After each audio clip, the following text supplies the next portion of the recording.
If you backpack into a base camp planning to tag a summit, you run into a very small but real problem. Do you carry your main pack to the top of the peak, or do you bring a second pack?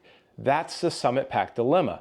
And depending on how you solve it, you either carry unnecessary weight for several days, or you risk being uncomfortable lugging your main pack to the top of the peak. Before we go any further, this is use case specific. I'm talking about summer backpacking in places like the Sierra or Colorado, places where you're, going to climb maybe second class or third class scrambling. So nothing technical. You don't need a rope, you don't need an ice axe, just bagging a peak out of a base camp. So your typical load going up the peak would include water, maybe a wind layer, maybe an extra warmth layer, maybe micro spikes and a helmet, but nothing technical. Just enough food to get you up to the peak and back down to your base camp. For non-technical summer peaks, there are 3 ways we can solve the summit pack dilemma. The first one is this. This is the Sea to Summit UltraSil Daypack. It is incredibly small. Look at this. It's smaller than a can of soda. It weighs 80 grams. It costs about $50. And it's made out of UltraSil, which is a material that is 30 denier nylon Cordura, very tough and essentially waterproof. Anything in here is not going to get wet unless you fully submerge it underwater. But rain in the mountains is going to be just fine. Now, there are some trade-offs with this. It is packable. It is very small. However, there's no shoulder padding. There's no front storage on the straps. There is no sternum strap either. And so once you start to add a little bit of load, it can get uncomfortable, particularly if you add a couple liters of water, maybe try to put a helmet inside or micro spikes. This thing can flop around a little bit. So that's the trade-off. It's not comfortable, but it is the most ultralight and cheapest option to solve the summit pack dilemma. One other thing I need to say about this option is you're probably not going to use it for anything else besides backpacking. Now, you could throw this in your car or other places for when you just need a day pack and you want to pack it down, or if you're a bike commuter. I'm sure there are other use cases out there, but if you're buying this to solve the summit pack dilemma, it's not going to solve probably any other problems for you in day-to-day life. Option number 2 is moving towards performance. The second option is to use something like this. This is a running vest. Now, you could use any variety of running vests. This one is a Patagonia one that I've been using for a long time, and it's seen a lot of miles. This one is heavier. It weighs 167 grams. It's not going to pack down and compress as small as the UltraSil Daypack. However, it is very comfortable under load. It's comfortable under movement. It has front storage pockets. It's going to distribute what you're carrying, and you're going to wear it like a second skin.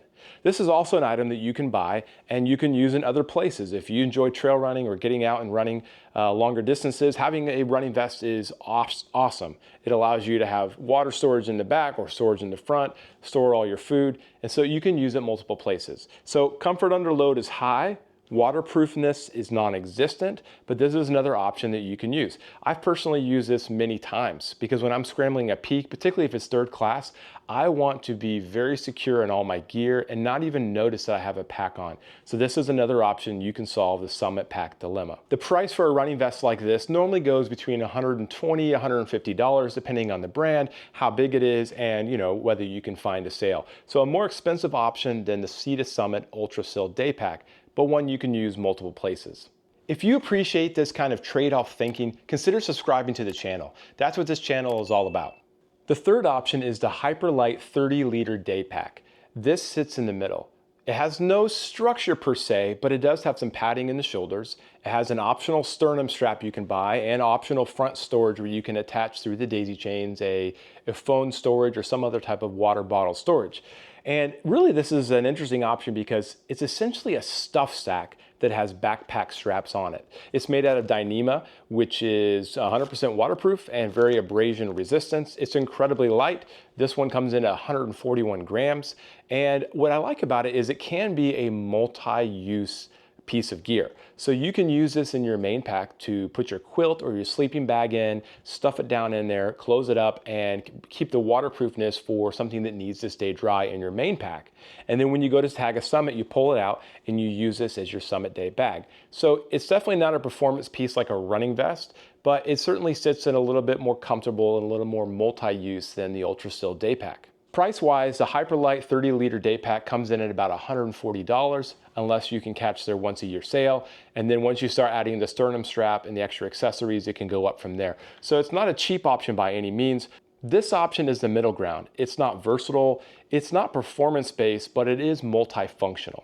Ultimately, this is not about which one is best. It's about trade-offs and what you value. For the UltraSil pack, it's all about valuing lightweight. You are going to accept some discomfort on summit day, but that's a trade-off you might be willing to take. For a running vest, you are getting bulk and more weight, but it's gonna be baller for the peak, especially if you have a really scrambling, intense peak to get up. For the Hyperlite 30-liter Daypack, that's really about versatility. If you want a piece that can do more than one thing in your kit, and you want a little more structure and you don't mind having it not be as technical or comfortable as a running vest, that's a great way to go. Of course, the fourth option is you just take your main pack up. You take most of the stuff out of it, you accept that it's going to be heavier than these other options, and you make do. I've done that as well. I've never particularly enjoyed it, but it's all about trade-offs when you go into the mountains. I've used all of these options in the mountains except the Hyperlite. I haven't had a chance to use that one yet. So what's my choice? Which one am I reaching for the next time I head into the mountains? I'm bringing the Hyperlite. I think it's worth a try. Not only do I gain the versatility of using it as a stuff sack for my quilt, but it has a little more structure and a little more comfort, especially with the sternum strap and the front storage over the UltraSil. And so I think it's straddling that line between comfort and versatility that it's gonna make it into my kit for the next trip. Let me know in the comments what you think. Would you carry a summit pack? Do you use your main pack? How have you solved the summit pack dilemma? I'd love to know your thoughts.